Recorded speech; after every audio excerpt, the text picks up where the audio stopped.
What's going on, y'all? So listen. What's going on, everybody?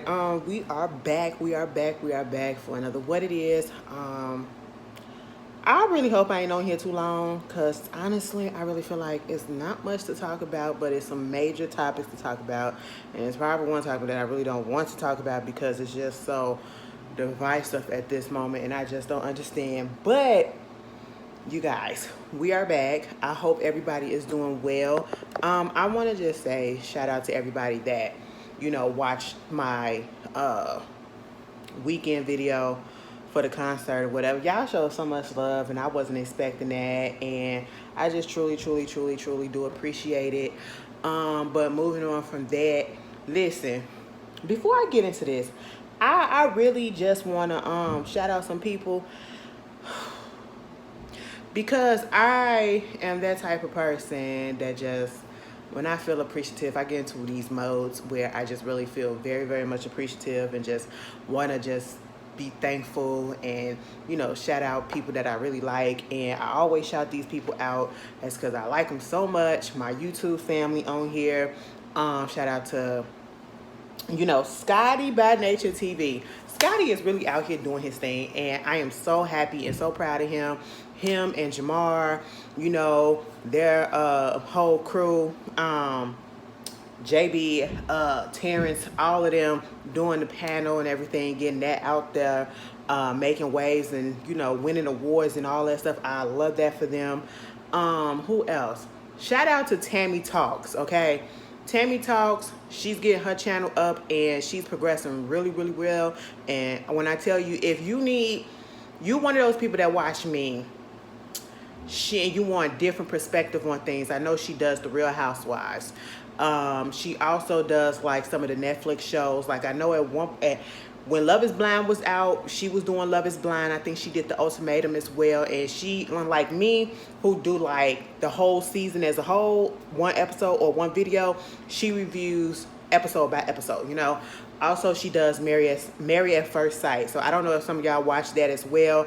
I think she do Ready to Love, because some of y'all been telling me, Ashley, you gonna get into Ready to Love? Girl, I can't. I'm sorry. I'm just not into the competition shows like that or the little love shows. And I just feel like when I look at Ready to Love, even by the commercials, girl, I be a little confused as to what's going on. Like, what really is happening? Is this a competition show, or are we really here to find love? Like, what is going on? It's giving Love Is Blind, and even Love Is Blind is kind of that's a lot. That's asking a lot as well, okay? But, that's that. Shout out to her. I know she's doing And Just Like That. She's been reviewing And Just Like That. Baby, I have not started that season yet. And I have not been hearing too many good things about the new season. Now, I liked somewhat the last season of And Just Like That. That's the Sex and the City reboot or continuation or whatever. But y'all put down in the comments without spilling it or spoiling, I should say, what's been going on this season. Put it down in the comments if you are watching it or have watched it this season, and if it's good to you or if it's not, okay, without just saying it's good or no, it's bad because of this or whatever, because I want to check it out myself, but I just haven't got to it yet because I was letting the episodes build up. But y'all let me know, and I'm pretty sure if people are saying that it's bad, I can kind of understand why, because I got it last season. And I feel like some stuff that happened last season probably carried on and got a little bit worse this season. I don't know. I haven't watched it yet, though. But let me know about that. Shout out to It's Rocks. Go over to her channel. Y'all know I always shout her out. That's my homegirl, The Ghetto View. James Caldwell, Spill It Boy TV. Who else? Girl, Bondi Blue and all of them. And Nisi, Jamie Smith, all of them over there at the panel, the Old Lady First panel, Jay Lee's Corner. Y'all know the people. Y'all know the vibes. Y'all know who I be rocking with. The Scorpion Show and all that. Make sure y'all go on Patreon and subscribe to his channel. Their channel, Mikhail and Kevin. Get into it. And if it's some more people that I need to check out that's doing some really good things, that's very entertaining, that's gonna keep my attention or whatever, and it's in the same realm of like the people that I just mentioned, Even if they do like commentary on different stuff, not even necessarily TV shows, put it down in the comments, because I'm into a whole bunch of stuff. I'm into those channels that literally like do deep dives, okay? Do deep dives into like certain topics that's really important, or that's really like entertaining right about now, or you know, that everybody is talking about, or people that are problematic in like the YouTube world or the entertainment world, and they do these deep dives and stuff like that. But the channel themselves is not problematic, okay? That's what I'm into as well. But anyway, let's just get into this whole review. You know, and happy birthday to everybody whose birthday it is. I don't know y'all personally, but I just wish and hope that y'all have a wonderful birthday and a wonderful, wonderful week, okay? Like, girl, I'm in a high, right? I just, like, feel really, really good. But anyway, you want to know who ain't feeling good and should never feel good for a minute? Carlee Russell. Let me tell you something, girl. We've been talking about you for a little bit too long. Your 15 minutes need to be up, okay? And I feel like unless they saying that they finna put you in jail, and don't sit here and say, oh, she don't need to go to jail. She don't need to go to jail. No, that's not right. Yes, it is right. It is right. It's right, because I can't get that time and that energy, and nobody else can get that time, that energy, that money, that manpower, you know, all of that sweat equity back. You know, all of the concern, all of the sadness, all of the fear, all of that you placed in everybody that was around who got invested, especially your family and friends' heart. For you to come out, or I should say for your lawyer to come out, and not even for him to say nothing, but for him to give it to a statement to the freaking police, head chief of police, to get in the press conference to say that basically there was never a baby. There was never a toddler on the side of the road, okay? And there was never a kidnapping. There was never an abduction. There was nothing. I said, girl, we already do. At this point, we figured that out last week, all right? We ain't really need you to come through and confirm or whatever what we already knew. But what I need you to do is I need you to go at least a year in jail, or you need to be in some type of solitude and sit there with your thoughts, because this is not right. You had your man, or people were saying that she was doing all of this to get back at her boyfriend at the time or whatever. And I just said, you know what? If that is true, that is some psychotic stuff, okay? Then I really know that you mental over a man. But at the same time, I truly do not feel like that's what it was. I just feel like she just did some stuff just to do some stuff, or we just don't know the reason. And at this point, I don't even care what the reason is. I just feel like it's messed up. And like, I was looking at somebody else stuff who was speaking on it. They was like, the difference, we can call her Jussie Smollett. We can compare her to Jussie Smollett, but the only difference between her and Jussie Smollett is the fact that she actually admitted that she planned this whole thing. Jussie gonna go down to his grave and say that he didn't, okay? He gonna write it in his will and say, I did not do it, all right? He O.J. Simpson to, well, let me not put it that far, okay? Because he didn't take nobody out. O.J. did it, okay? I don't care what nobody say. O.J. did it. He ain't personally do it. He set that bitch up. He know who did it. Okay? That's what it is. You know what I'm saying? But come on now. We adults. We know. Anyway, Carlee, I really don't want to hear nothing else from you. I really don't want to see nothing else from you. But let me tell you something. Black people in the internet, especially on social media, are so unserious when it comes to certain things when we find out it is all a lie. We cannot be serious about anything. We have to find the humor in everything, and it was cracking me up. Mind you, this person wasn't even black, but somebody posted the TikTok video of this girl talking about some, Carlee, I understand why you did it, but I would never do no stuff like that. And then went into her boyfriend's or her ex-boyfriend DMs, okay, and had that Alicia Keys, You Don't Know My Name beat playing, and was doing the part where she was like, you come in every day and you get the milk with your... I said, we cannot be serious for nothing. Oh my God, it was such a funny thing. Carlee, you can go to hell. I'm sorry to be so harsh, because listen, it's kids out there that's missing. And the main thing of it is, the reason why I cannot feel sorry for her, because at first you had the boyfriend coming out talking about stuff. The cyberbullying need to stop, and we need to just have some sympathy, and we need to, like, help her. Girl, no. No, now you want to come out and say that you disgusted when you realize that it was fake. Baby, my face look good. Okay, listen, it's a little glowy. It's a little glowy. Maybe because this light is hitting me a little bit right. But anyway, no, sir. We're not forgiving that. Oh, y'all can forgive. I'm not. Okay, because anyway, girl, stay hidden. You really, I just don't. Okay. Okay. Now, at first I said we don't need to hear nothing about it.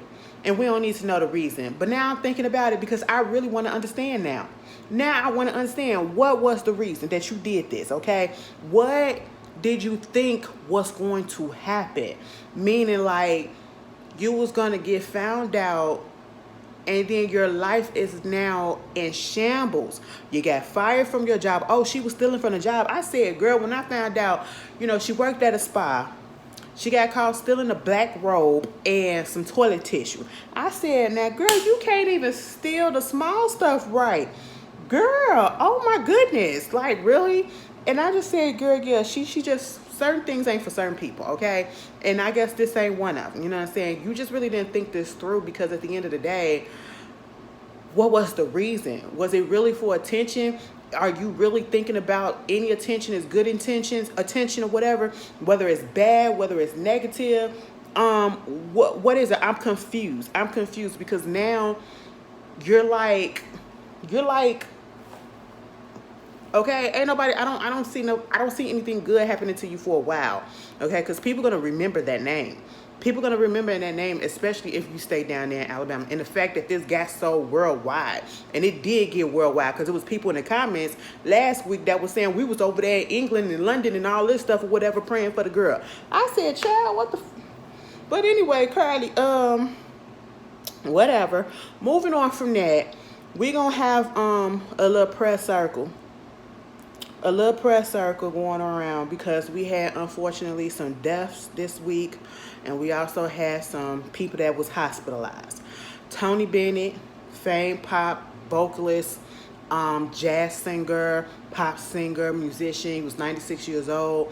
He was very popular back in the day. Still was out here doing stuff. Had somewhat of a resurgence, and became even more popular when he linked up somehow with Lady Gaga, and they did a couple of albums together, and won some Grammy Awards and all that stuff. And I really can't say that I love a versatile. Let me put that to the side for a second, because the way that Lady Gaga and Tony Bennett linked up, if I didn't know Lady Gaga and know how versatile she was, and know the fact that, if I would have just judged it on the fact that, she was the, rah, rah, ooh la la, all of that, Bad Romance and all that stuff, and Judas, all that and that Chromatic and all that stuff. If I would have known that's all that she can give, I would have been totally surprised by this.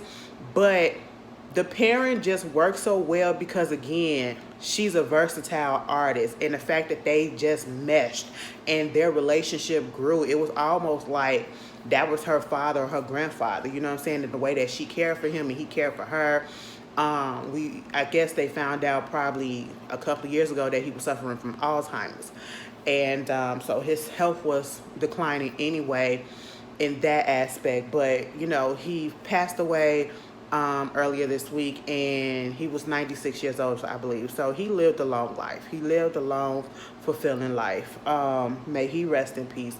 Also, Sinead O'Connor, they just came out today and said that Sinead O'Connor passed away, 56 years old. If you don't know who Sinead O'Connor is, oh my gosh, Sinead O'Connor, I ain't gonna lie to y'all, the only song that I truly really know is when she redid Prince, Nothing Matters to You.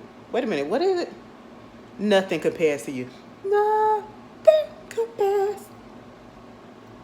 Nothing compares to. I said, oh, I remember the video. She had her bald head and she had that one tear come down or whatever. I said, oh, who is this lady? And then I never forget, baby, the main image of Sinead O'Connor that I remember was when I think she was on SNL and she was performing and she took a picture of the priest and the priest from the Vatican, the main thing, you know, the Pope. That's what I mean. And ripped it up on stage while she was singing. I said, oh my goodness. And I ain't seen her back on TV ever since. But also, I know her 17-year-old son unalived himself last year.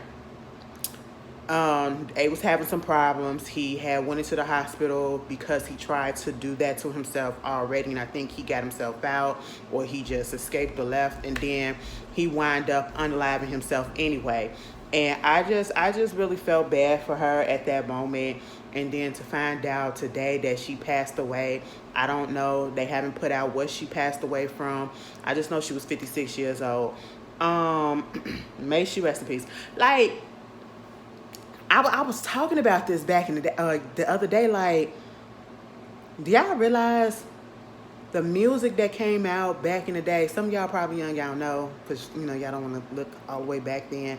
And it's not even that far back, you know what I'm saying? Like in the late 90s, early 90s, 2010s and all that stuff. We had some good music. And when I say good music, I mean not just one genre. Like the pop music was good, the R&B music was good, the hip hop was good, even the one-hit wonders, they were good, okay? And I mean, everybody listened to them all. You can't sit here and say that. I don't trust a person that's my age that said that they ain't never heard a Britney Spears song. You ain't never heard a Britney Spears song. You ain't never heard a Backstreet Boys song. You may get the name of the groups wrong, but you done heard a Backstreet Boys song or NSYNC or LFO or, you know, all them little boy groups, 98 Degrees and all that stuff. You know them, okay? Yeah, so, like, baby, we ain't got no boy bands like we used to. You know what I'm saying? We ain't got a good pop group out here. And I'm talking about an authentic pop group. Not some stuff that they've been trying to do a couple of years ago or whatever with the Fifth Harmonies and the One Directions and all that stuff. I don't count them because, look, they stayed together for like 2 years and broke up. Like, come on. I'm talking about the ones that make hits that stick. That everybody and their mama know. That was a golden era that we ain't gonna get back. I don't know when we gonna get back to it. But anyway, may she rest in peace. Okay. Also Jazmine Sullivan. I know her mother has been battling cancer. I don't know if it's necessarily what she passed away from, but I'm just gonna assume. But she put it out there a couple of days ago as well that her mother passed away. And I just feel bad for people. And y'all know how I feel about mamas now. Like how I've been feeling, but it's even more amplified given the stuff that I've been through with my mom. And what she's been going through. Like, baby, I just couldn't imagine at this moment losing my mother. That'd break me down so bad. Oh my God, that'd tear me up so bad. That'd tear my soul up so bad.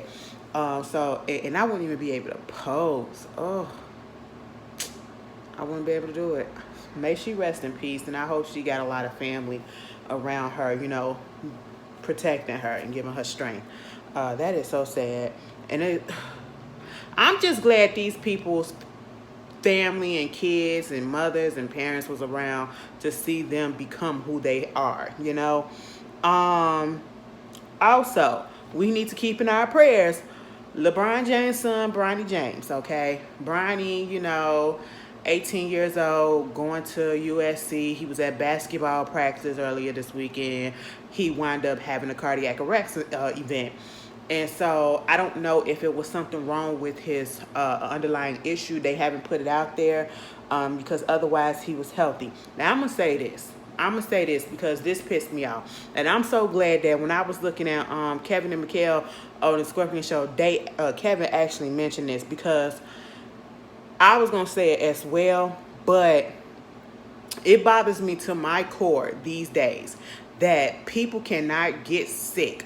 People cannot just all of a sudden get sick or have underlying things that they did not know that they have, and something happened to them where they either become hospitalized or they passed away, given that the age may be young, or given that the age may be probably middle age, and you wouldn't think somebody at this age or this time in their life will have this particular thing happen to them or whatever, without people equating it to the vaccine. Okay. And it makes me so mad. It makes me so mad because people really out here still spreading conspiracy theories, still spreading things that are non-factual, still spreading things that have been proven to be false.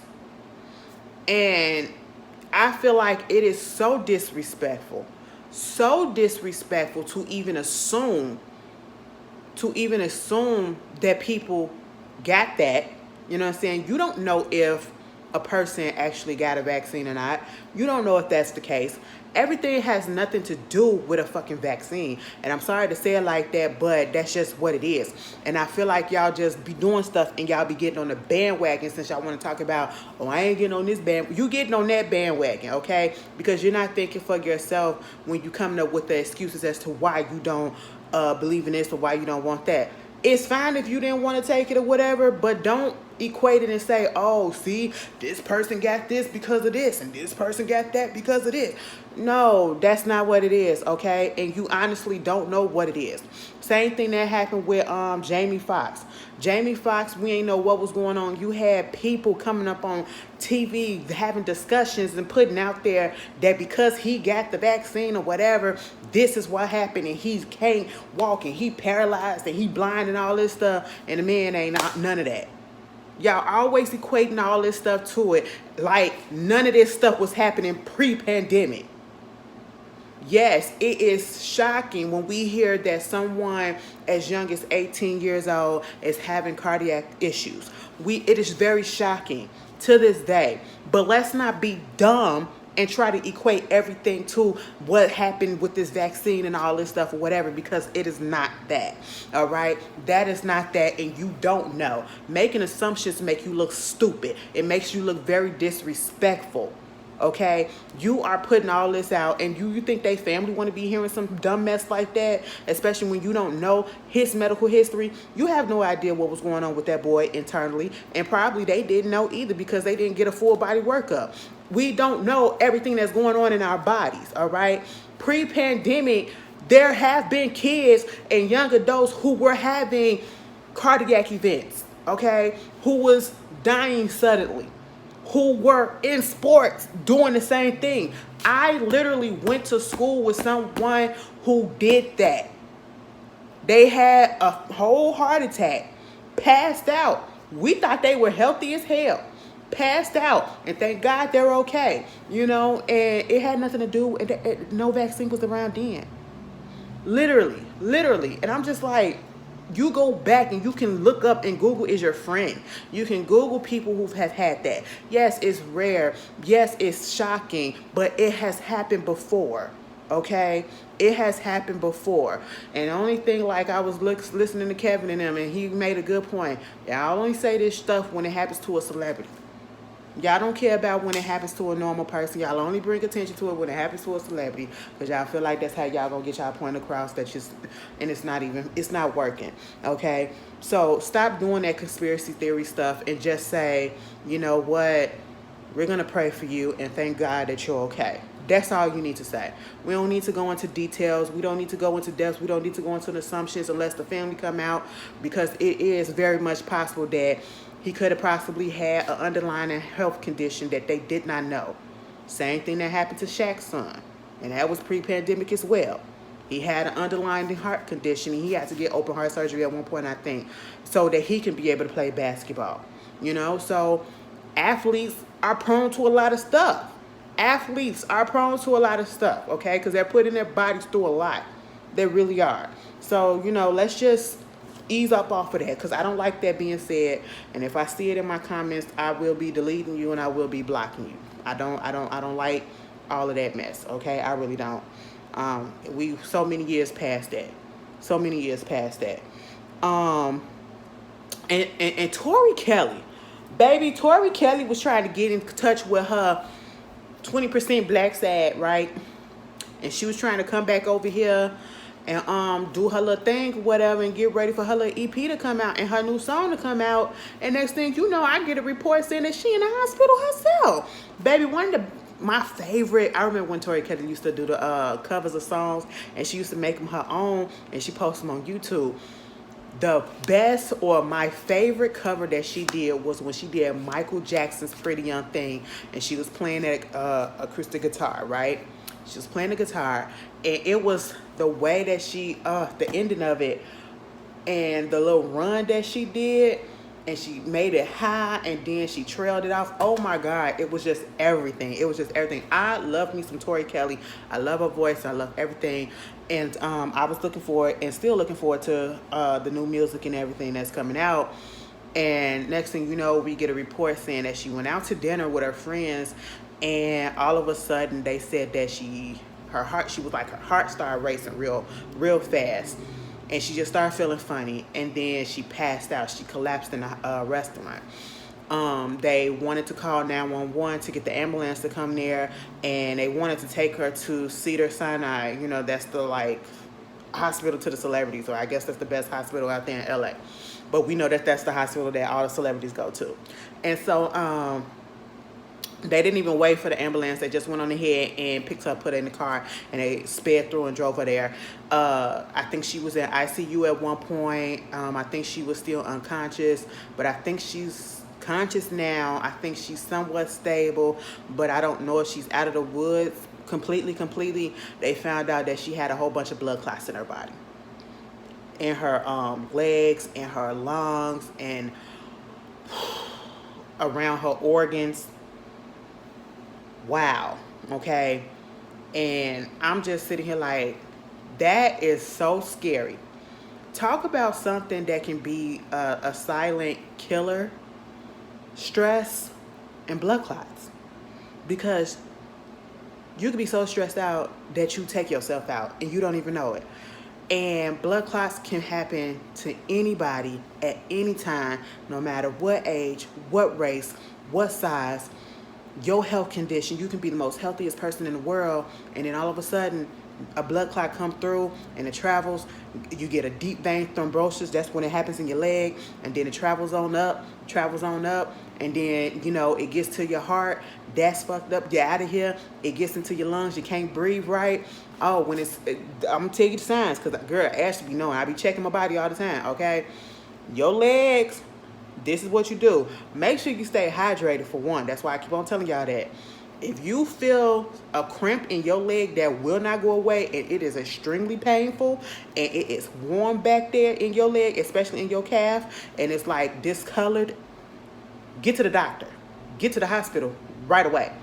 You can't breathe right, get to the hospital right away. Do not sit there and try to figure it out. It feels funny, bitch.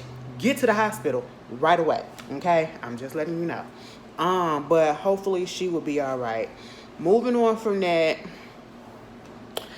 one of the main topics, baby, this past weekend, I'm up here living my best life, okay? Having so much fun. Barely on the internet to understand or to see everything that was going on, besides me tweeting about what I was tweeting about. Y'all on here having a debate again for the umpteenth billionth time. Trans women against biological born women. Y'all, I get so tired of talking about this because I really don't understand what the issue is. I just don't understand why do things like this get people riled up. I hate the fact that it's a narrative out here that biologically born women, first of all, there's this thing called, you know, cis people, cishet, cis women, cis men, and that's CIS. Now it's an issue when people call you cis. I don't want to be called cis. You can't call me cis. That's not my pronoun. First of all, it's not a pronoun, okay? It's not a pronoun. It's just basically saying that you were biologically born a woman. You were biologically born a man. That's all that it means. And the trans community did not make it up. The LGBT community did not make it up. The scientists made it up, okay? It's a scientific word. And honestly, I was confused at first as well. When I heard people talking about it, I was like, what is that? What is that? So I had to look it up for myself to understand what it was. And I was like, oh, okay, fine. Well, that's what I am. I'm a cis woman because I'm biologically born a natural woman. You know what I'm saying? That's just what it is. It's nothing to take offense to. But, of course, there's going to be some of y'all and even some of the people that watch me, because y'all have before, that take offense to being called a biological woman, to be called a biological man. Y'all are so funny. When I tell y'all people will take offense to any and everything, I just laugh at it, okay? Because, it's y'all right. It's y'all right. But I'm just putting it out there. It is not a negative thing, okay? It's not a negative thing. And we did not make that up. The scientists, and it's been out forever. It's just now become more prevalent now these days, since people are being more aware of the different gender identities and, things that are out there at this point. You know what I'm saying? That's just what it is. So it's nothing to be offensive about. It's nothing to be degrading about. It's nothing of the such, okay? It's nothing negative about it. And yes, I do understand if you don't still want to be called that. That is your right. That is not what we're here to discuss, okay? That is not an issue. We don't need to make that an issue. You don't need to get mad about it, okay? Calm that down. That's one. Two, I don't understand. I just hate when these issues come up and situations come up where it comes off as if it's trans women versus biologically born women. And I hope I am not offending anybody. And if I am, I apologize in advance, because that is not the situation. Because honestly, I really did not want to talk about this. I really didn't want to talk about it, but then I cannot not talk about it because it was a big thing, and I don't want people to feel like, oh, so you just trying to avoid it. I mean, if I could, I would. Okay? I definitely would, because I feel like the whole situation is stupid. I feel like the whole situation is stupid. That's what my honest opinion is, all right? And these days, you can't say certain things without one person or another person getting upset, or somebody else taking your words and twisting it to mean something else. And it's just really weird, and I just don't understand the hoopla. I just feel like people don't want to understand. It's not hard to understand. They just don't want to understand because, again, they set in their ways, and I get that. Some people are just not open to learning, because they feel like, what does it got to do? That ain't got nothing to do with them, and it's not something that they care about, and I understand that, but that's why we keep on having these discussions, because people are not willing to sit down and to learn and to understand, just because. But anyway, I don't like the division that happens, when the divisiveness that happens, or that's been trying to come about when it comes to trans women versus, it's always trans women versus real women, or not real women, but biologically born women, cis women, okay? It bothers me. It bothers me because people want to put that narrative out that cis women are threatened or being felt as though they are threatened by trans women. And I don't feel like that's the case. And if that is the case, why is that the case? There's nothing for you to be threatened about. You shouldn't be threatened if you're confident in yourself. You know who you are. And this is for anybody. Trans women, trans men, cis woman, cis man, whatever you want to call yourself, biological woman, biological man. It's nothing to be threatened about. People are people, and people are just going to live their lives, okay? Just because someone is transitioning to something, to another, to a man, or transitioning to a woman, you are not affected by that. You cannot be threatened by that. They're not going to take your place. They're not going to take anything from you. They're just living their lives, okay? And that's it. I don't understand where's the division. I don't understand why we have to have this back and forth. Oh, you would never be this, and you would never. They know that. They know that. They know that, okay? Now, what spawned all of this is because a video, and as soon as I saw it on TikTok first, because that's where it came from. I saw it, all the stuff that began coming on the blogs or whatever, especially like these TikTok videos. 9 out of 10, I done came across it already. And I can look at it and I can be like, yeah, it's going to be on the blog soon. Somebody's about to take this and somebody's going to put it on Twitter, and then somebody's going to take it off of Twitter and they're going to get it on the blogs, because that's exactly what happens every time. So I saw this video. I didn't click on it to see what the original video was. I didn't click on the comment to go to the original video. I just clicked on well, it came up on my For You page, and I was just looking at it because somebody was stitching it. And the person is a trans woman who basically said, cis women or biologically born women cannot gatekeep periods or womanhood. We don't own periods or womanhood. And as soon as I saw that, I said, let me tuck that in the back of my mind and just let me move forward. Because then a couple of days later, it was on Twitter. And then the next day, I synced it on the Neighborhood Talk, and I said, Lord Jesus. Next thing you know, it's on the Shade Room. Next thing you know, it is on Ball Alert. And now it's a whole discussion that's going on about it. And now it just. And I hate when these topics comes up. I hate when this happens. Because this gives people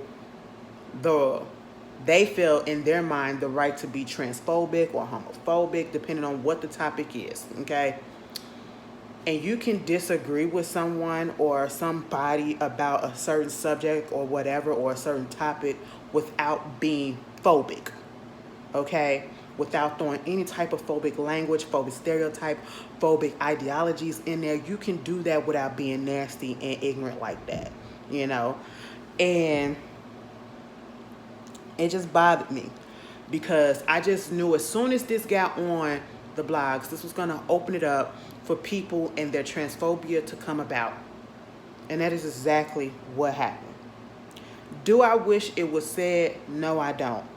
Do I understand what the person was trying to say, or I think the person was trying to say, or what I think the person should have said? I think, here's the thing. When I first heard it, I said, what? Like, I wasn't offended. Like, I was just confused. I was like, now, how don't women own periods? Because women are the only ones that have cycles. You know what I'm saying? We the one that menstruates, you know? Because we have reproductive organs and, you know, uterus and all of that stuff. We menstruate, we carry babies and all of that. And it's trying to say, and I can understand the gatekeeping womanhood situation. But I mean, the whole, because it went from that to the period thing. I think more people were stuck on the cycle thing of it all because, you know, we feel like, you know, biological women, we're the only one that menstruate. And I guess what I'm going to assume, I may be wrong, was that maybe she was talking about the fact that, you know, there are trans men who still get their periods, their cycles, even though they're transitioned to men, they're female to male, they still get their cycle because they're not, you know, I don't know. That's what I'm going to assume. And if that's the case, then all right, but I get it. But at the same time, that's because they still have their biological woman parts. Hope I am not offending anybody, okay? So you gotta be careful with these topics these days. Damn. And it's not that I'm, it's just such as, you don't want to offend anybody. And it's so hard not to offend people. Because one person get offended, the next person get offended. Or you try to say this when this person get offended. And it's just like, oh my God. At the end of the day, I was taking it back, okay? And I was just like, why are we trying to bring this up? Why are we doing this? Here we go. We about to go back and forth with the debate. They already feel like, oh, you want to be us so bad. You want to be us so bad. You will never be us and all that stuff and woo, woo, woo. Okay, they know that they can never do. Trans women and trans people know that they can never be 100% or do the things 100% that the person that they're turning to is who they really feel inside is. They're just trying to be and feel and look how they feel inside. They felt like they was born in the wrong body. They're transitioning to the body that they want. Okay, they're doing whatever they can to do that. You know, you can't completely change it. Like, you can't change the organs and do all that. You know what I'm saying? But it's touchy. It's irritated. It's irritated. And I say all of that with looking into the person. Looking into the person who said this, they have a habit of saying, because I had to go back just because of this, they have a habit of saying things to cause controversy that can be perceived as trying to be divisive. And I really cannot stand how certain things like this get picked up and be made so known in public on blogs, especially black blogs. And and y'all already know the black community, a lot of people in the black community still have an issue with homophobia and transphobia. That's just what it is, okay? And so you put something out there like this. Put something out there like this, and this is where it opens up the floodgate for people to let all of their phobic situations, ideas, and thoughts come on out, okay? That they've been waiting to say and that they probably already been saying. And it's very sick, all right? It's very sickening, you know what I'm saying, to do that, to open up people to that, or to post stuff that you know is going to cause controversy because that's what you want, because you want that engagement. And I feel like the blogs that picked that up, that's the only reason why you did that, because you wanted the engagement, you wanted the traffic to come to your place, come to your blog and all of that stuff. That's just what it is, okay? Because y'all could have completely ignored this, because this person needed to be ignored at that point. You know what I'm saying? That is that person's opinion. You put something out here like that, you open it up to the public like this on a much wider platform, and then you get people who starts generalizing and making it seem as if all trans women feel this way, or all trans women are threatened by real biological women, or cis women, all cis women are threatened by trans women, or feel some type of way about trans women. It is not the case. This is just one person's opinion, and that's just what it is. I really don't feel like it's something to get so hyped up over, to be talking about what makes you a woman and what makes you this, and people up here, y'all, if having a period in a uterus really is something that you think that's gonna make you a woman, think again, baby, okay? Because let me tell you this. Not every woman has a uterus. Not every woman at this moment, and I'm talking about the ones, especially the ones that have been born biologically women. Some women had to get their uterus taken out. Some women had to get their reproductive organs taken out. They had to get hysterectomies, okay? Does that make them less of a woman? Does that not make them a woman anymore? Some women don't have periods. Does that make them less of a woman? No, it does not. Does that define them as a woman? No, it does not. Does that take away their womanhood? No, it does not. Okay? Some women don't want to have kids. Some women can't have kids. Do that make them less of a woman, or do that make them lose their womanhood? No, it does not. Does that define them? No, it does not. Is it a threat? No, it is not. Like, I just don't really understand. It's just so irritating. And then you got people like Jess Hilarious, who took this opportunity, and I know it's people that agree with what she said. My issue with what she said is the fact that you're equating trans women at this point to people who are mentally ill. And that is a notion that they literally said back in the day. Okay, I'm looking at this docuseries on HBO Max called Last Call, the New York City queer killer. You know what I'm saying? Last Call queer killer. That was going on in 1992, 1991, 92, 93. Okay, this guy was going around killing gay men in New York City, in that area. And they was going through the history of how back then homosexual men had to stay hidden.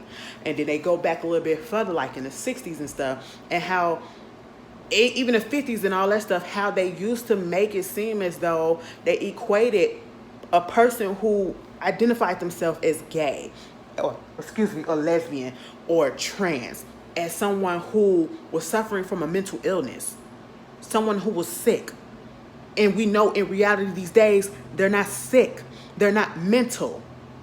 Just because somebody wants to transition into who they feel that they should be They're not mental. They don't mean that they have a mental illness. Because I love a woman and I'm a woman, I am not mentally unstable. I am not mentally ill like that. Okay? That's just not what it is. That's just not what it is, all right? And so for Jess Hilarious to say that, that really pissed me the fuck off. I never understood how she got as big as she is.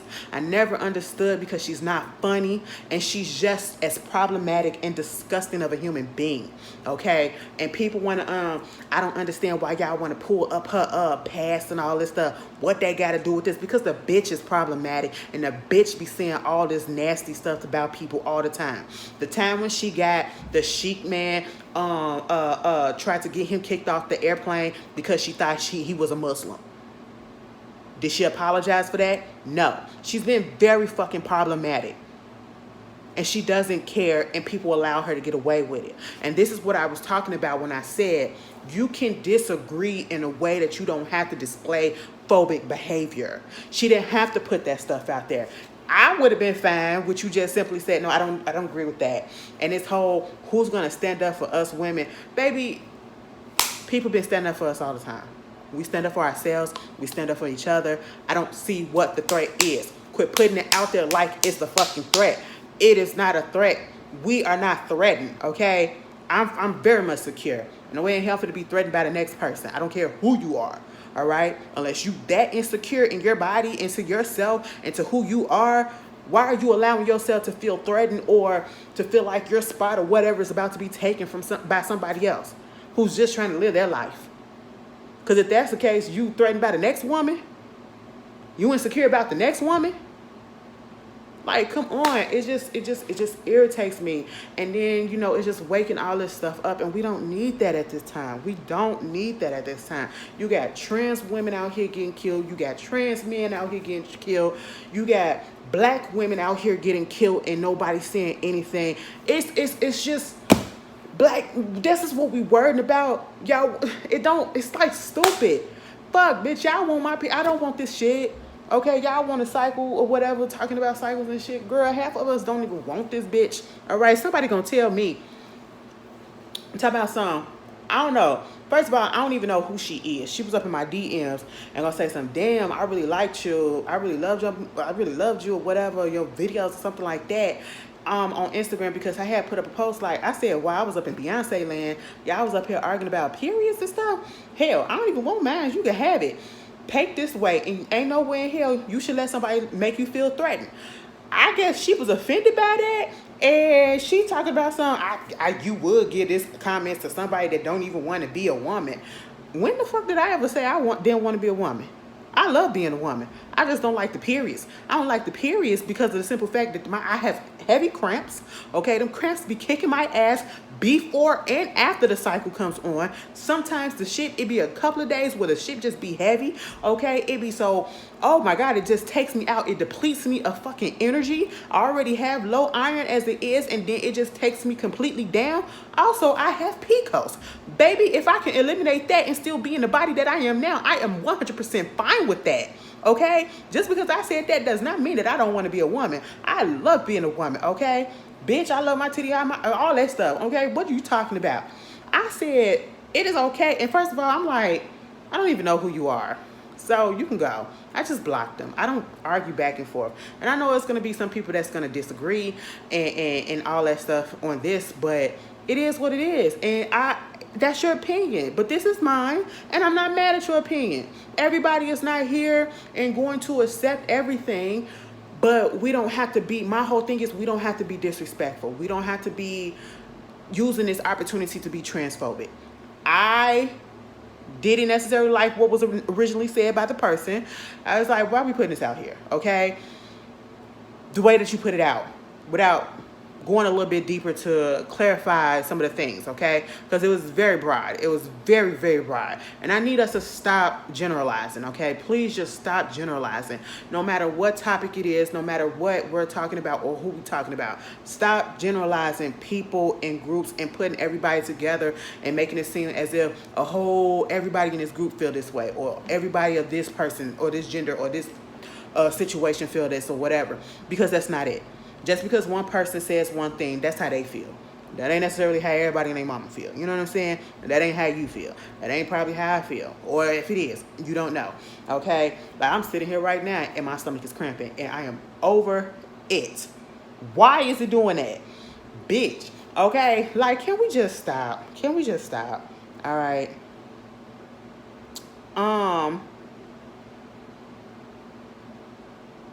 What?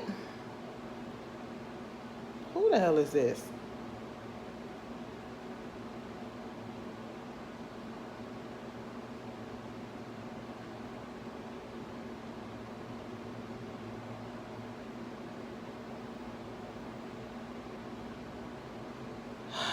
Y'all ever get those Instagram accounts that be up in y'all Instagram DMs and you go look at the profile and they got like military stuff, they wear the military and all that stuff or whatever? I block them each and every time. I block them each and every time because they'll follow you and then they'll send you a DM and be like, hello, beautiful, or what's your name? No, I block them each and every time. You want to know why? Because they bots. They're bots. They're bots or they're scammers or something. Like, it's just not to be trusted.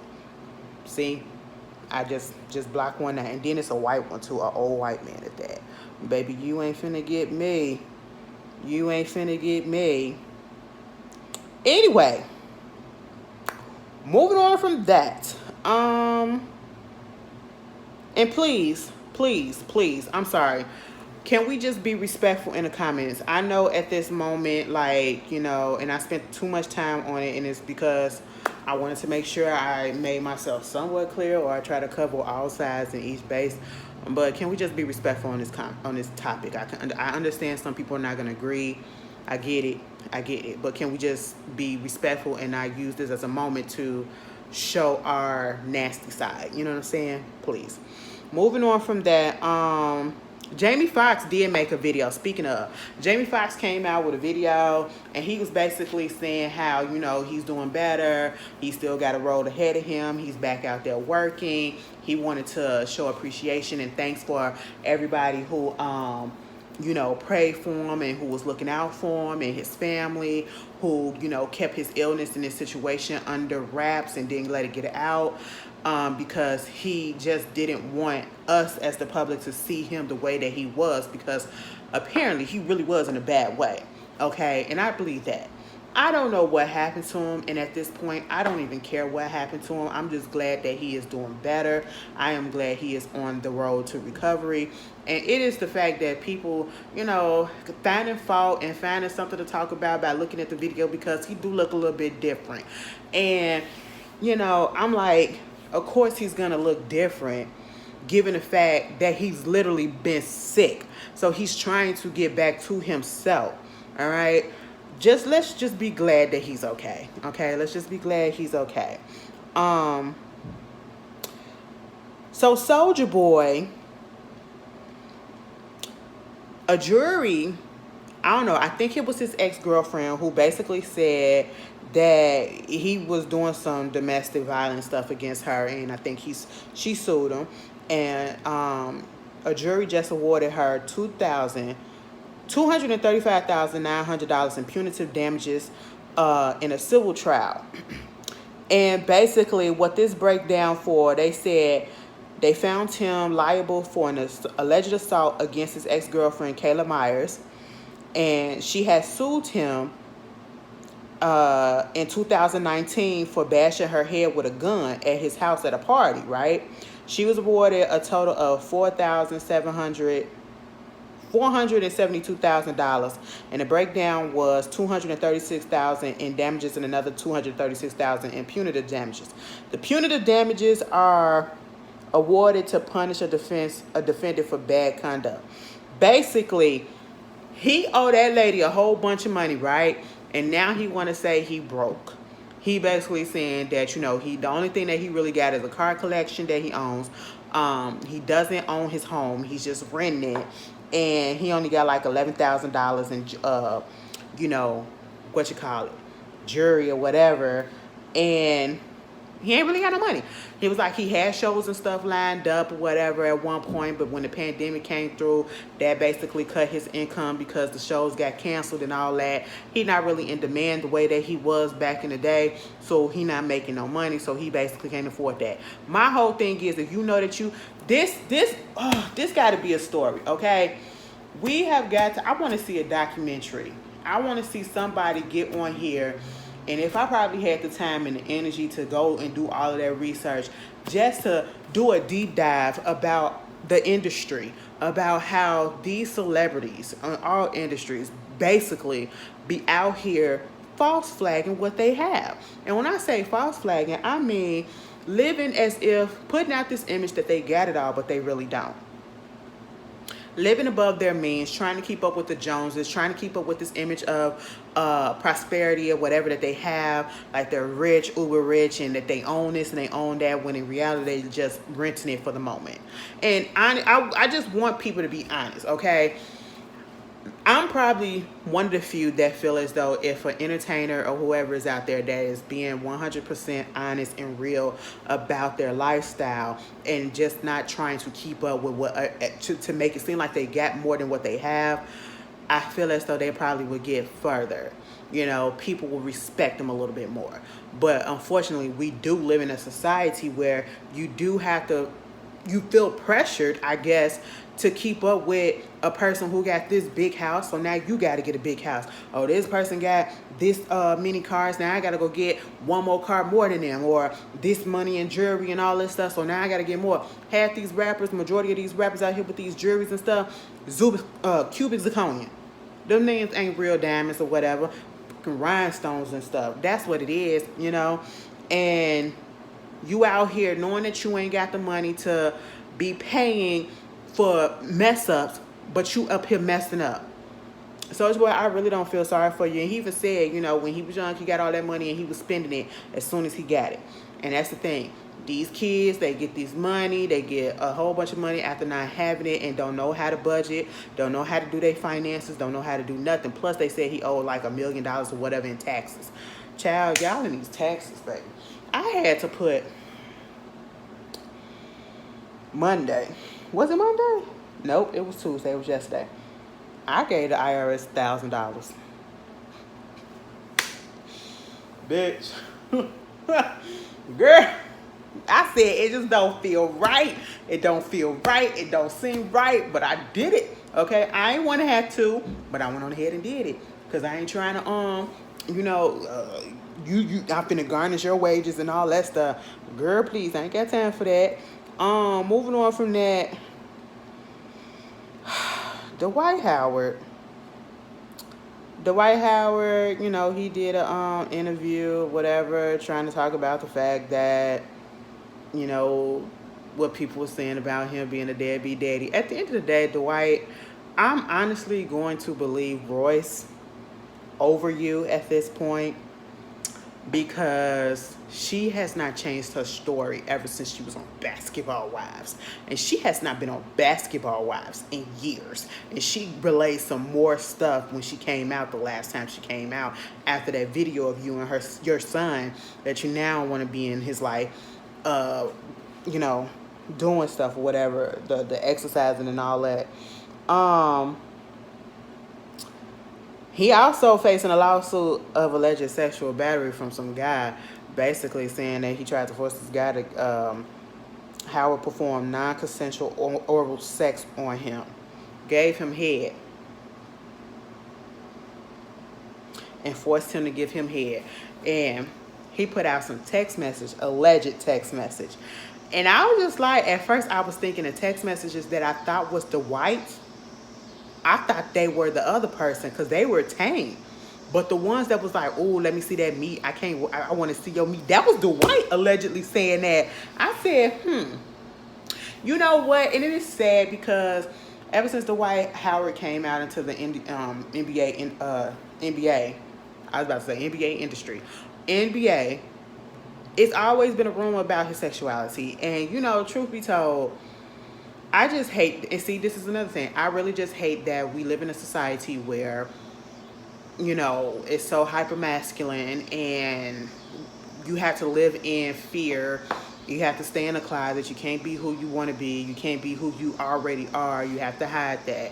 Or people already are always assuming that, you know, just because you look this way or you're built this way or you act this way, that you're automatically gay or, you know, something of that sort. And it's like, you do know that there are people who are heterosexual and purely heterosexual who are a little feminine, you know. And if they're men, there are some feminine heterosexual men. There are some hyper, you know, heterosexual men. And there are some metrosexual, heterosexual men. That means that they take care of themselves. They like nice things. They like to have their body looks good. You know what I'm saying?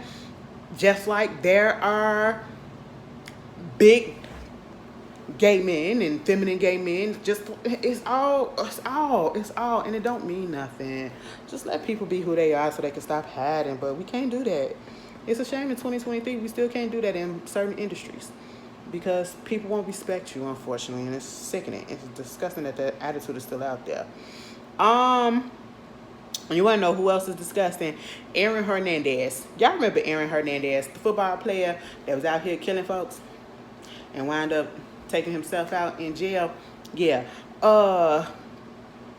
His brother got arrested, they said, again, because he was out here making threats that he was going to do something to a school or whatever.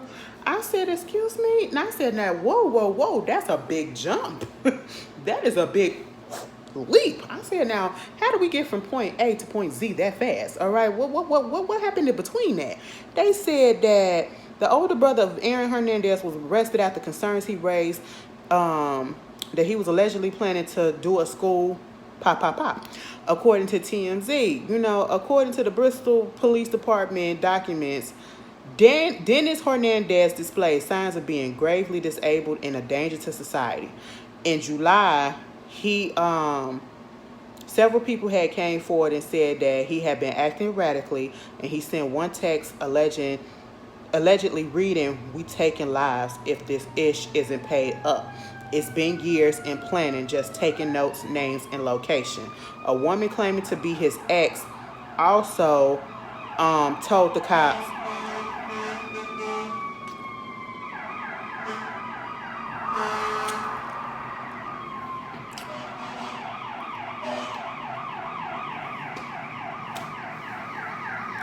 went a whole hour, nothing. And then all of a sudden you want to come through like, wow, this whole time. Anyway, told his ex that basically he was planning to do something at Brown University. He drove down there with a whole bunch of kids. I said, what is going on? Talk about something, he armed, and if they approach him, he gonna do something. Everybody, like the whole family, just mentally messed up. Y'all want to know who else was? This reminds me. I was looking at on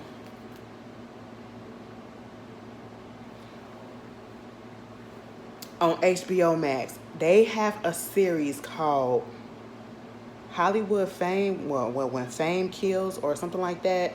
Let me see if I can find it. Fame. Death by Fame, okay? In one of the episodes on there, they do different people who had, like they did Drew Carey's girlfriend or ex-fiance / girlfriend at the time. No, they was about to get back together. She wound up getting killed by her, unalived by her ex-boyfriend. The guy that played on what is his name? Boys in the Hood, the one that shot Ricky. His life, you know, they did an episode on him. They also did an episode on what is his name? Oh, from High Five. Let me find it.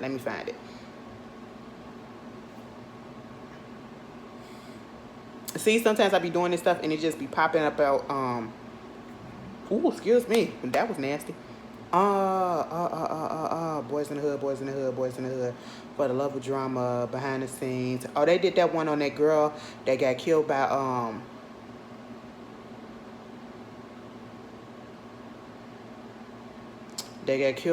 the fan, Christina Grimley, whatever her name was. Ricky Thompson. Is it Ricky Thompson?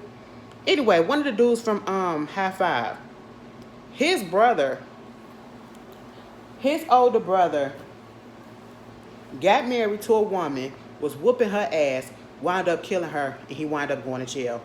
He wound up doing the same thing to his, I don't know if he whooped her, but he wound up doing the same thing to his girlfriend, to his baby mama slash wife. That was what she was. Same thing. I mean, just manipulative. I said, oh my goodness. Have y'all heard all the stuff that happened to the group of High Five? And if y'all don't know who High Five is, the one that did the kissing game. I like you when we playing the kissing game. The way you kiss me when we playing the... Girl, I'm trying to get my voice back. Okay, y'all hear that? I'm trying to get my voice back because, you know, I did a show this weekend and I didn't get paid for it, but, you know, it is what it is. But it was really good. I need to put in a grievance request about that one because, baby, I need my money. All right, because I put on a damn good show. But anyway, you know, my voice is coming back or whatever, and I would give you a little bit more vocals, but I can't right now because, you know, they still got to rest a little bit. But, yes, the High Five group, I had no idea that they went through all of the stuff that they went through, and I had no idea that he did what he did. I know the lead singer, he wound up dying because he was huffing air-conditioned Freon. Baby, when I found that out when I was younger, I was like, baby, I didn't know you could get that. That's when I realized you can get high off of anything. Okay, like if you can't buy that street drugs, you can literally go to the store and get high off of air freshener. Literally huff air freshener. Like if you look at Crooklyn, they were sniffing glue. They literally was sniffing glue. I don't know if it was like super glue or whatever, the toxic films from the glue, they was sniffing that bitch. Okay, people be putting spray paint up in a bag and they be sniffing that to get high. I'm sitting here, you can get high off of a freaking permanent marker, the big fat permanent mark. Oh my God, it's just crazy. It is crazy. Don Gilmore said she loves your videos and you have her down laughing with me. Now my mama friends be watching my stuff. Wow, okay. And she done found me on my Instagram. Child, I'm gonna put stuff on private. But yeah, I suggest y'all watch it. It's called Death by Fame, and look up High Five. And then I think one of the members either got into a car accident, wound up getting paralyzed and dying. All the members are basically gone. I think all of them gone, either in jail or dead or somewhere else. Okay, it is a terror. I need somebody to do a deep dive on that whole group because that is crazy. But yeah, I don't even know what I was talking about. Get Dennis Hernandez in jail and get him some help, okay? Moving on from that, Monica girl. Monica told y'all, listen, the goon finna come out. Don't make her come out. Don't make me come out, okay? Because I'm finna you up. That's just what's finna happen, all right? Basically, she was doing a show this past weekend and she jumped in the crowd. First of all, she said, stop, stop, stop. She stopped the show in the mid-song to try to control the crowd. And basically what was going on was somebody was in the audience arguing with this woman. It was a woman and a man arguing, and she was trying to stop them. And they said, she was like, you up here hitting a woman? You don't do no stuff like that. Now, I tried to... at the time, I didn't see no video of it because then people was like, she did all that and he ain't even hit her and all that stuff. Woo, woo, woo. And the video came out and he was pushing her. He was grabbing on her arms. He did hit her because she was trying to get away from him. And they was tussling, and then, you know, she trying to push him off of her, and he wound up hitting her, whatever, and that's when she noticed what was going on. And it was bothering me at the fact when I see a very clear video that literally nobody was really trying to stop it until it got a little bit more tussling. Like, they should have been trying to break that up. It shouldn't even got to a point where he could raise his arms up and do anything to him, to the girl, to the woman. They should have broke it up when he was grabbing on her wrist. That's what they should have broke it up with. But no, the crowd bagged back so that they can have room, and then the security or whoever else, they sitting over there doing nothing until they get to tussling. And actually until Monica said something. That's what was irking me. And I'm like, that's messed up. That's messed up. And then people was like, you know, Monica shouldn't have to come down there. She put herself in danger. It should have been security. Okay, well, security didn't do nothing when they needed to do something at the time, and didn't do nothing and move until Monica moved. All right. But y'all know, Monica, her bitch, that's how it is. You know what I'm saying? And I don't feel like she did anything wrong. I don't feel like she did anything wrong, and I did not feel like she needed to put out an apology because she did absolutely nothing wrong. It is what it is. Keep your hands to your goddamn self, okay? That's all you need to do. They said that the former president, well, President Barack Obama, the forever president, his personal shell was found out there by Martha's Vineyard, the family home out there in Martha's Vineyard. It was like a little pond or a lake or something out there. Baby, they found the chef's body out there. He had drowned. They don't know what happened. They just know that they came out there, the man drowned. And the Obamas wasn't even there. His name was Tafari Campbell. 45 years old. I said, wow, that is so sad. Condolences to the family. I know his food probably was really good.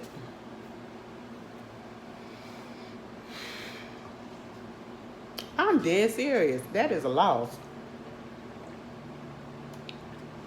And speaking about mental health, y'all, what's going on with Doja Cat?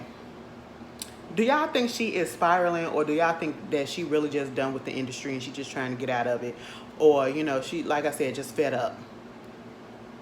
Because I'm asking this because it just, I don't know, like at the beginning I thought that Doja was trolling. You know, she came out, she was one way, bitch, I'm a cow. Moo, I'm a cow. I was like, who is this girl? Okay. And then, you know, people was starting to like her. You know, she could do her little rap or whatever and all of that stuff. And that was cute. And then all of a sudden it came out saying that, you know, she'd be up in them racial chat rooms or whatever, showing feats and letting the white men say this and say that or whatever to her. You know what I'm saying? And that was an issue, and people tried to cancel her. I remember when they tried to cancel her so bad for that one, and it didn't work. And that's depending on who you ask, a good or a bad thing, that it didn't work. And ever since then, like, I don't know, she's been funny. Like, she's a funny person when she wants to be. And then it gets to moments where it's like this, and I'm gonna have to be real. When it got to the point where she cut her hair, I was like, you know what? People always assume when a woman cuts her hair that she is going through a mental thing or whatever, like she's going to have a mental break, it's an illness or something like that. And no, it's not necessarily means that. It means that also that you're trying to start anew. You're trying to become fresh again. You know what I'm saying? It's like a rebirth almost.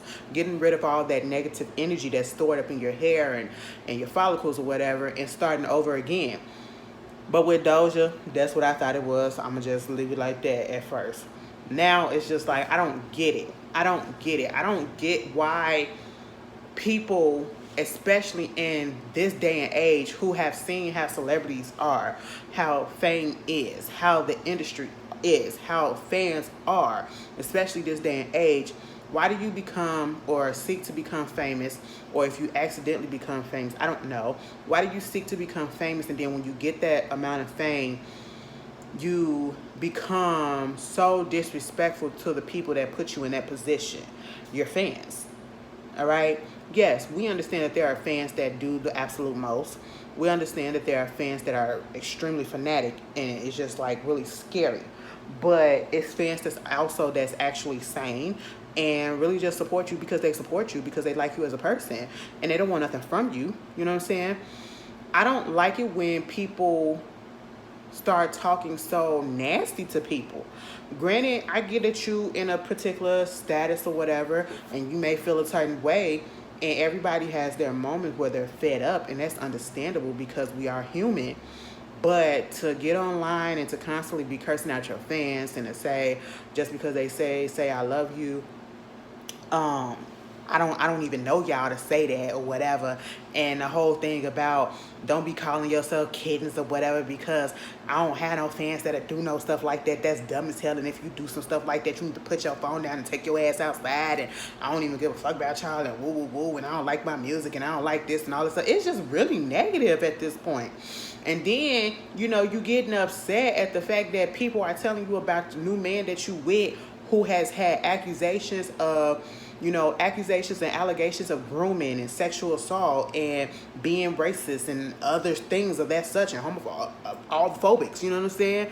And they're just saying that he has negative past, and people that have been alleged victims of him coming out saying things, and then when people are telling you this, you block them instead of acknowledging it, as if it's not happening. And I just feel like, on the one hand, I get it. I don't have to have a name for my fans. Okay, you are my fans. You don't need a name. You know what I'm saying? And no, I really don't know y'all, but at the same time, I appreciate y'all because y'all made me who I am, right? But the way that she said this is just like, she fed up, and I don't know. It's like I have mixed feelings. Like, I get it at the same time. Like, yeah, because we grown. Why do we need to be named something? Why do we have to have this and have that, And it goes to show that you don't need to be so heavily looking up to people or have your whole life be about a person, because they can disappoint you, and they're human as well. You know what I'm saying? They're not perfect individuals. They're not above you. The only thing that they got above you is the fact that they got a little bit more money and people know them a little bit more than you. That's it. Other than that, they bleed the same way that you do. They can get sick just like you do, okay? They can pass away just like we all gonna pass away one day. You know what I'm saying? They're not any other different besides that. But again, you decided to be a celebrity, so therefore you know that this comes with the territory. So why act out like that? Unless you really trying to sabotage your career, it is what it is. But again, we know that there are fan groups, and we know that there are fans and stands that do too much. Baby, I ain't a part of that, okay? Now, I know that I probably was doing a lot, but I had reasons because, my bitch ain't been out for a minute, okay? But I'm good now. You know what I'm saying? It is what it is. I know when to reel it in, but I'm not one of those ones that's going to be getting upset at this and getting upset at that. And if anything, we joking, okay? That's just what we doing. But there are some fans that dead ass get upset. If you don't do this, I'm going to do that. I'll be like, ooh, you a little scary. That's not that. You need to go outside. You need to go take a breather. Okay? So on that part, I get it, but it's just been something that's been going on for a while with Doja. The tattoos, it's just like mama needs an exorcist or something. I don't know. Like, I don't know. Like, I really was thinking about getting tickets to her show, and then after all this stuff came out, I said, thank God I ain't getting none, because I feel like I probably would have came back with a hex on me or something. I don't know. She probably would have cussed us out in the audience. I'm like, she cool for the most, but I don't like her that much like that. I feel for her fans though. Some of her main fan group. First of all, this is what y'all get for having fan pages dedicated to people, and you ain't even getting paid to do it by them. It's some fan pages I follow. I will not follow any others, okay? Because baby, girl, ain't nobody got time for that. I just don't understand how you can just dedicate your whole life or your whole account or social media accounts to one particular person. That's just too much. And y'all know I love me some Beyonce, but baby, bitch, we need a break. I couldn't do that every single day. That's what my whole thing is about. No, girl, no. I couldn't do it. I just don't understand it. I was like, I'm not that. But girl, ain't invested like that. I got other shit to do, okay? I have other stuff to do. I want to tweet about other things. I want to be laughing. I want to be funny. I want to have a good time. I don't want to just be focused on one thing. That's a little bit too much. That feels like obsession. That's just way too much, okay? And then for the people that have stand pages or fan pages for these reality stars, I'm like, oh my God, like the Bravo people, like, bitch, these people don't even do nothing but get on TV and do nothing. Okay, that's it. They ain't even got no talent. I'm just really confused about things. It irks me, but I just let people live. And I feel bad for Ice Spice and Doja Cat, because not Doja, but Doechii, because they the ones that's on a tour with Doja Cat. And ever since all of this happened, you got her fan pages deactivating. You got fans coming out saying they're no longer fans of Doja. I've heard that some fans have been asking to get refunds for the tour that they got coming out soon, okay?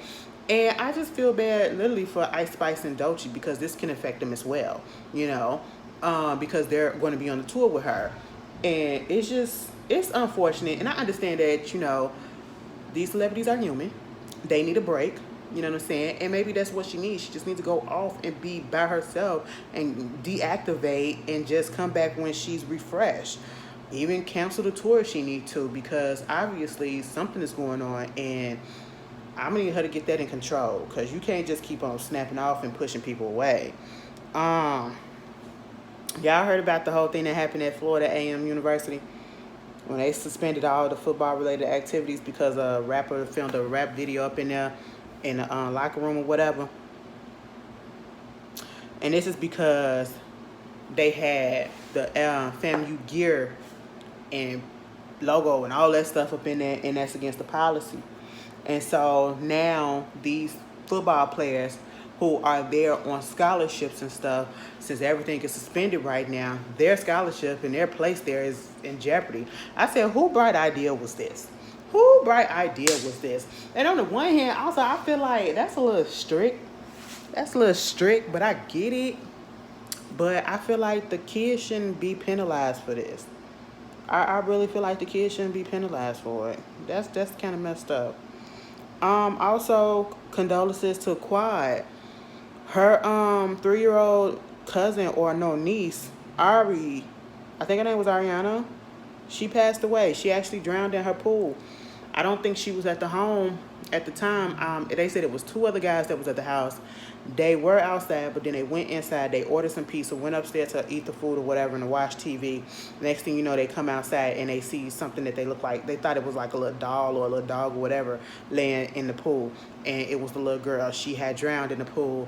By the time they got to the hospital, they pronounced her as dead, unfortunately. And mind you, this is the second death that they had that week. And this happened the week of July 7th. And I just feel bad because if you've been watching the Married to Medicine, you've been seeing, you know, Quad taking care of her nephew, letting him stay with her because the nephew's father, which was her brother, passed away also from a heart condition that he already had, and he was young.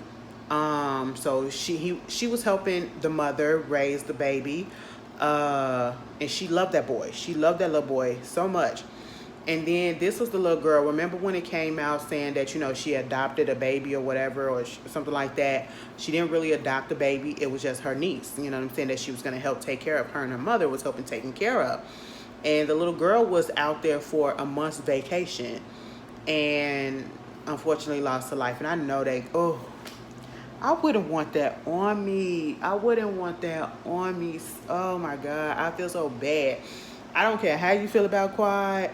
That right there just made me, I feel so bad for her, because to know that someone that I love so much just had a birthday, she just posted something about her. And that's like my little cousin. My little cousin was over here with her baby, and her baby is so cute, Genesis. So cute. That's like if something would have happened to her. Oh my goodness. That'd hurt me so bad. You know what I'm saying? And to know that it happened on your property. And I'm just like, why was she, I don't want to blame anyone, but how did she get out there? And how is it that she was not being watched? I don't want to question things. Just condolences, because it's very, very sad. Girl, I was about to say something else, and I just lost the thought. It's going to come back to me when I click delete or record. Click stop.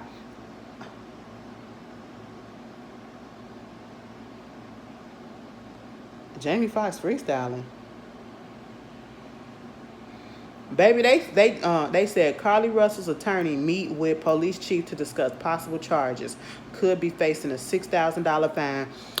Give her more. I'm sorry, y'all. Like, I know some people like, and then they said that she might be facing or up to a year in jail. Give her both, okay? Give her both. My thing of it is, and I know some people like, why y'all think that she needs to go to jail and all that stuff, and why you want her to go to jail and all. It's not that we want her to go to jail, and it's not that, you know, we being so cold-hearted. It's the fact of the matter that you wasted people's time.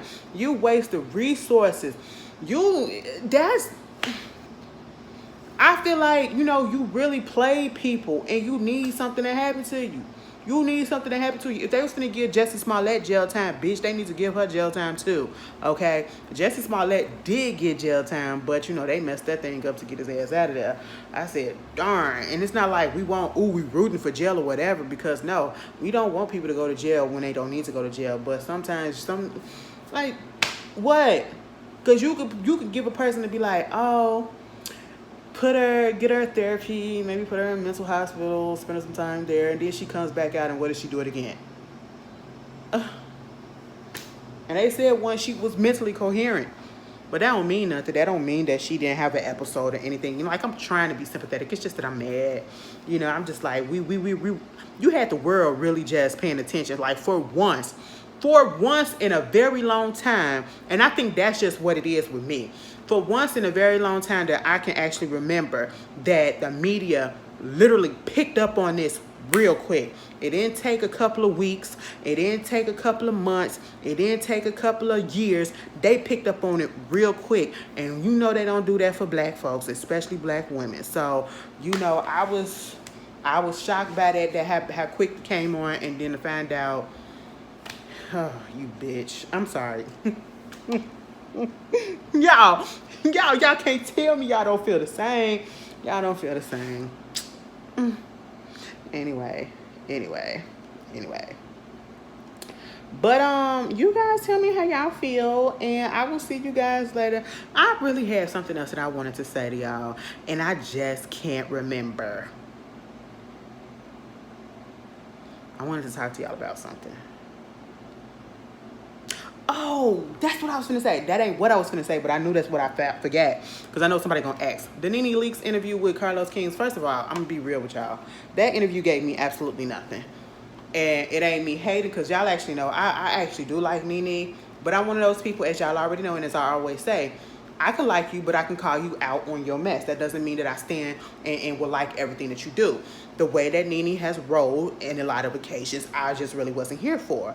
The way she rolled with this whole Bravo lawsuit and all this stuff or whatever, and keep coming back and, you know, saying little shady stuff here and there. It's given very much bitter when she says stuff like that, in my opinion, because you're no longer on the show or whatever, and it's your fault. And I feel like she can't grasp the facts that the reason why she's not on the show is because of herself and no one else at this point. And if you're talking about the lawsuit that she got, y'all know that lawsuit that she filed against Bravo, and then calling Andy racist and all that stuff. You know that the lawsuit ain't closed. Yes, it was dismissed, but it's still open that she can refile against them in the future if she wants to. So technically, it's not over until it's actually closed, and it's not closed, you know. And Andy has already said the door is closed. So she messed up that, meaning that the door is closed for her coming back. She's not coming back, okay? So y'all can quit saying, oh, we want her back. You may want her back, but that doesn't mean that it's going to change the future of the Real Housewives of Atlanta. That doesn't mean that it's going to get the people coming back, because you have to remember, there are some people that don't like Nene as well. And there's people that still don't like her, probably more now after the show. You know what I'm saying? And that's unfortunate. But who's to say that her coming back is going to do anything for the ratings? Because the last couple of seasons that she was on, the ratings really wasn't that good as well either. They wasn't the highest hype and all that. You know, she did this interview with Carlos King and talking about some, you know, early seasons where people was tuning in and it was 5 million. Now it's barely 500,000 or whatever tuning in, which is well over 500,000 that tune in. But that was a shady remark and trying to make a jab at the ratings. And I want people to stop talking about ratings, especially for this show. Yes, we know that the Real Housewives of Atlanta has not been as good as it's been in the past. That happens with every show. Let's be honest, and let's not stop acting like this is the only show where we see the ratings go down, okay? We see the viewership goes down. The show has been on for 15 seasons. At one point, a show that's been on that long doing the exact same thing is going to get staled, okay? Even when Nene was on there, it was some parts in some other seasons that really wasn't good. Okay, even when Portia was on there was parts where it was good. You know what I'm saying? They didn't have millions upon millions of viewers like they did in the very first few seasons. All right, we are seeing this not just, and I hate the fact that people are putting so much emphasis on the Real Housewives of Atlanta's ratings and not doing it for all type of reality shows, and even the reality shows that's on Bravo. The Real Housewives of Orange County came back, and they've been on for what, 17 seasons. This 17, bitch. Of course the ratings are not going to be millions of people watching. Their ratings are going down. They started off with 1 million, and now they're less than 1 million. They're like 776,000, and they keep going down. It's going to happen. A lot of shows that have been on for over 10 years are getting lower ratings. The new show of The Real Housewives of New York, they're getting high ratings now. It's only been 2 episodes. They have over 1 million people, and that's just because people are tuning in because it's a fresh new cast and they're trying to see what it's giving. And that's not saying that they're going to continue to stay like that. You know what I'm saying? You know, but who knows? All of these TV show ratings are going down. Love and Hip Hop, the ratings been down. The ratings been down since the pandemic situation came through. Ever since the pandemic came through, the ratings have been dropping on everything. And then it's just getting to a point where either people not watching on TV because they're streaming it, or they're waiting till the next day to watch it on Peacock on the app, you know? Or people are having reality TV fatigue. And yes, we can be honest with ourselves and say that all of these reality shows are not good anymore right about now, especially the ones that have been on for over 10 years. They're not good right now, meaning that we've seen it, been there, done that. It's a little boring. You may have a moment here and there where, oh, it's cute or whatever. I can watch it. It's watchable, but it's not as fun as it used to be. You know what I'm saying? We can admit that. And that's just how things go. Everything's not going to stay the same. You have peaks, you have valleys. And now it's at a valley. And it's probably tapering off, which probably means that, baby, maybe it's time to let it go. Okay? And you should just depend on one thing to be your bread and butter. You know what I'm saying? And that's what it feel like with, I don't know, Nene. I honestly don't feel like this. And I know some people are going to be like, they just wanted to see Nene. They haven't really got to the real shady parts of it, but you know, of course, she still has this attitude where, you know, she wants people to know that she's the queen of reality TV, or queen of Atlanta Housewives, and she put the girls are working in the house that she built or whatever. That's fine, and that's true. You know, you helped put that on the map, let's be honest, because before the Real Housewives of Atlanta coming on, I had no idea about the Real Housewives in general. I think I saw an episode of Real Housewives, and then right after that came on, that's when I saw that there was this other show called The Real Housewives of OC. And I realized that they was like in the third season probably when I finally caught on to that. And I said, well, I didn't even know nothing about this. A lot of us only tuned in at that point because it was a black show at that moment with one white girl on it. But it was purely black for the most part. So yeah, that helped build the network. We can't deny that. We can't deny what Nene did for the network and did for the show. But you don't have to keep on reminding us, okay? And, you know, making it seem, I don't know, like, I understand tooting your own horn, but it's like you toot your own horn because that's all you got at this point, because you ain't got nothing else. That's literally it. That's literally it. She don't got nothing else to toot her horn about. Yeah, she was in The New Normal. Yeah, she had a guest spot on this other show or whatever on Glee. But other than that, what she done that really stood out, that can really say anything after the Real Housewives? She ain't had nothing lined up, and she literally self-sabotaged herself. And I need her to understand that she did that herself, because you know, you want to throw little shady shots, whether you're trying to be honest or you're trying to be shady behind it or whatever. You throwing little shady shots about how this is the house that you built that they're playing in or whatever, but see, they still in that house. You got kicked out and you can't come back.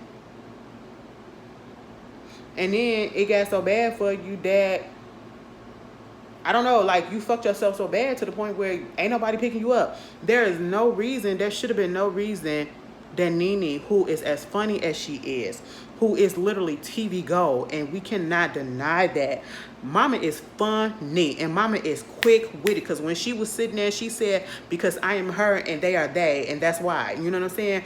I said, bitch, I was taken aback by that. I said, hold up, that was good. That really was good, okay? That whole line, I said, oh, she quick with it. She still got it. She still got it. We have to be honest. Be honest. She did make it when she was on there. She had her moments, a lot of them. You know, that's why we have so many gifts and so many reaction photos with her on there. But she messed that up herself, and it makes me mad every time I talk about it because Nene should have at least been on a couple of more shows. Nene should have been on a TV sitcom by now. Nene should have been in somebody's movie for real by now. Okay, Nene got that. But why isn't Nene on anybody else's show? Why doesn't Nene have her own show? I don't understand that. So is it just because, is it a Viacom thing? Or is it just the network talking to networks, trying to blackball? What is it? I don't know, okay? That goes to show how much self-sabotaging has happened. You know what I'm saying? And I feel bad, but at the same time, I'm like, well, you did it to yourself. And then in the interview, I didn't really learn nothing new. She still talks to John. John offered to help about Bryson. And John was the one that gave her the Rolex, the white dude that gave her the Rolex. My whole thing with that whole Bryson situation, I did like her answer to that. And I'm on the same page. She got family that got addiction. I didn't know he was married. That's the only new thing. I didn't know he was married with 3 kids. I knew he had at least 1 or 2. I didn't know he had 3 and a wife. I said, what?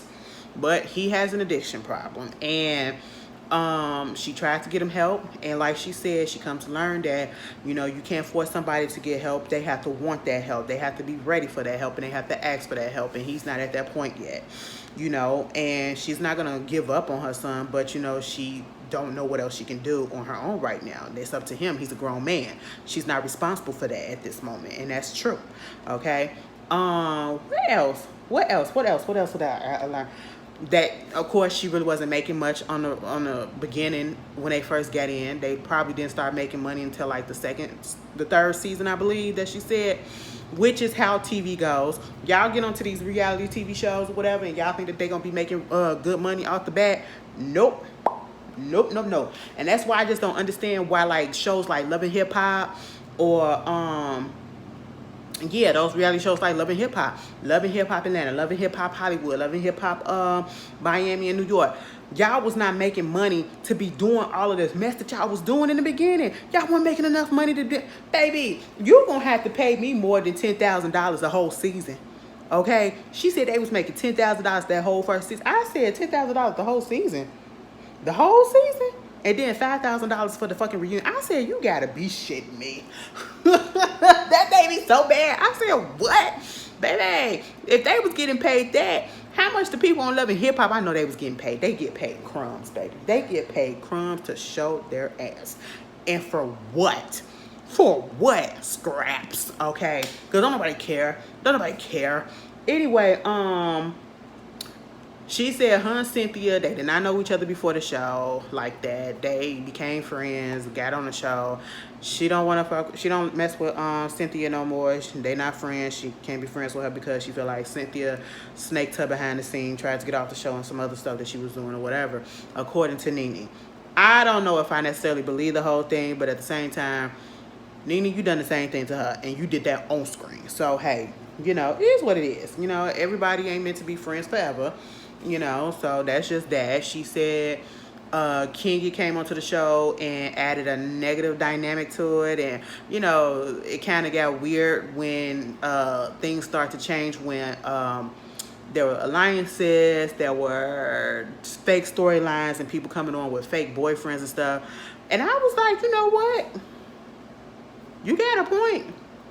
Because we seeing all of that right about now. And your homegirl is the main one with the fake storyline this season. Okay, Miss Marlowe, you know what I'm saying?